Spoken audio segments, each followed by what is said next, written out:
తన భర్త సత్యవర్ధన్ని కేవలం 20,000 రూపాయల కోసమే కిడ్నాప్ చేసి అతడిని వేధించాడని కేసు అయితే నమోదైందంటూ వల్లభనేని వంశీ భార్య పంకశ్రీ అయితే ఆరోపించారు.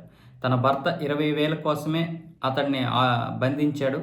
అందుకోసమే ఇప్పుడు ఆ 20,000ను వసూలు చేయడానికే పోలీసులు అయితే 10 రోజులు కస్టడీ అడుగుతున్నారు కోర్టు నుంచి. ఇంతకంటే ఫన్నీ ఇంకోటి ఉండదని నేను అనుకుంటున్నాను.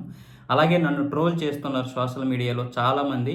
సోషల్ మీడియాలో ట్రోల్ చేస్తున్న ప్రతి ఒక్కరిని కూడా ప్రైవేట్‌గా కేసు వేస్తాను, వాళ్ళందరి తాట తీస్తాను అంటూ కూడా వల్లభనేని వంశీ భార్య అయితే అందరికీ హెచ్చరికలు జారీ చేశారు. అంతేకాదు, కావాలని ఇది ఒక కుట్రపూరితంగా నా భర్తనైతే అరెస్ట్ చేశారు. కేవలం 20,000 రూపాయల కోసం ఏ విధంగా అరెస్ట్ చేస్తారంటూ కూడా ఆమె ప్రశ్నించారు.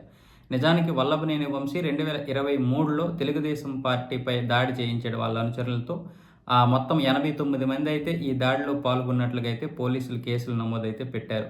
89 మందిపై కేసులు పెడితే 79గా వల్లభనేని వంశీని అయితే చేర్చారు. అయితే ఇక్కడ కంప్యూటర్ ఆపరేటర్గా పనిచేస్తున్నటువంటి ఈ సత్యవర్ధన్ అనే వ్యక్తిని కిడ్నాప్ చేసి అతనిపై దాడి చేసి అలాగే అతని కులంతో దూషించారని కూడా ఆరోపణలు వచ్చాయి. అందుకే వల్లభనేని వంశీని అయితే పోలీసులు అరెస్ట్ చేయడం జరిగింది. అందుకోసమే మేము అరెస్ట్ చేశాం తప్ప ఇదేదో కక్షపూరితంగా కాదు, లేదా ఆఫీస్పై దాడి చేశాడనో లేకపోతే ఫర్నిచర్ దాడి చేశాడని అయితే మాత్రం మేము అరెస్ట్ చేయలేదని ఇంతకుముందు కూడా పోలీసులు చెప్పడం జరిగింది.